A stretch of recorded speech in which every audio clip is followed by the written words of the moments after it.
Psychological conditioning and the Sea Org's ideology.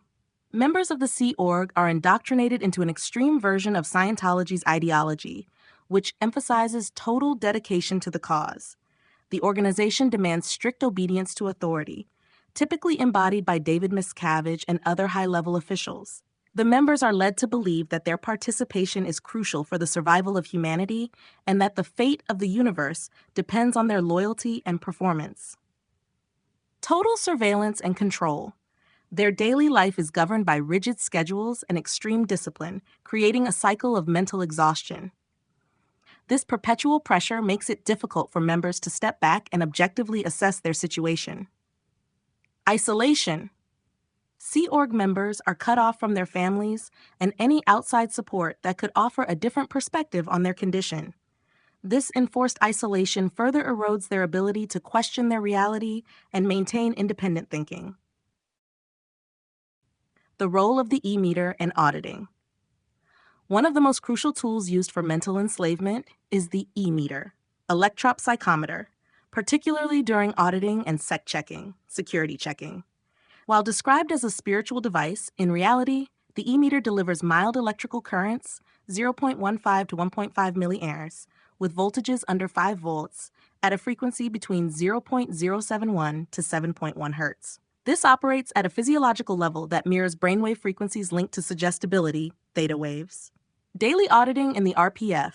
Members of the RPF undergo extensive auditing sessions, often 5 hours or more per day, under intense supervision. These sessions are designed to extract confessions and manipulate the individual's mind. The E-meter is used to detect hidden thoughts or withholds, leading to forced admissions of guilt, whether real or imagined. This process effectively breaks down their sense of self and reshapes their thinking to conform to the expectations of their auditors. Reinforcement of guilt and submission. The auditing process involves a relentless focus on uncovering past sins or transgressions, convincing the individual that they are fundamentally flawed and in need of correction through continued participation in Scientology practices. It reinforces guilt, dependence, and obedience. Subtle but powerful neurological effects. The low-frequency currents of the E-meter induce a hypnotic-like state that reinforces suggestibility. Over time, this can induce mental conditioning, where the individual's cognitive resistance to the ideas being fed to them weakens, creating an environment in which they accept the ideology without questioning it.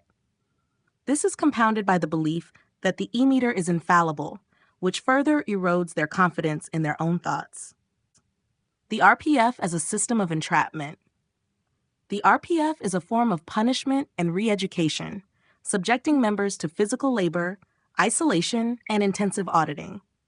The program isolates individuals for months or even years, during which time their contact with the outside world is severely restricted.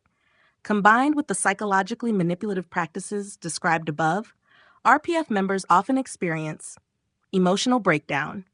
The combination of physical exhaustion, isolation, and the relentless pressure of auditing creates a state of learned helplessness. They begin to internalize the belief that they are incapable of independent existence outside of Scientology. Identity dissolution. The long-term effects of this regimen effectively strip away any former sense of self. Members become subsumed in the group identity and lose the mental faculties necessary to question the legitimacy of their imprisonment. Why it's nearly impossible to break free.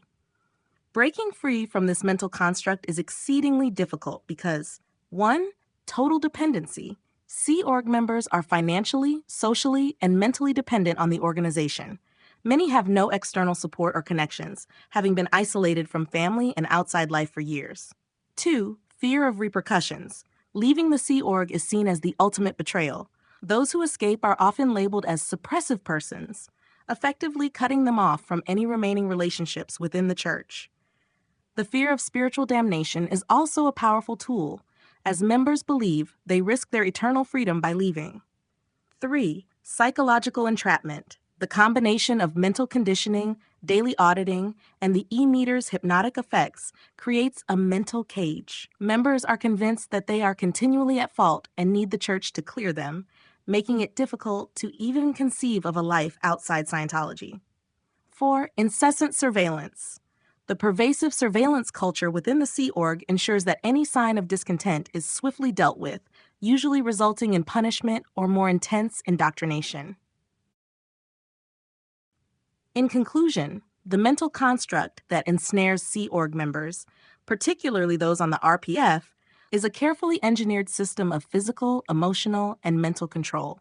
Through the use of the e-meter, auditing, and isolation, their ability to think critically is systematically dismantled, ensuring their continued loyalty and submission. Only the highest leaders are aware of the real mechanisms at work, while the majority, trapped in their daily routines, remain unaware of the true nature of their oppression.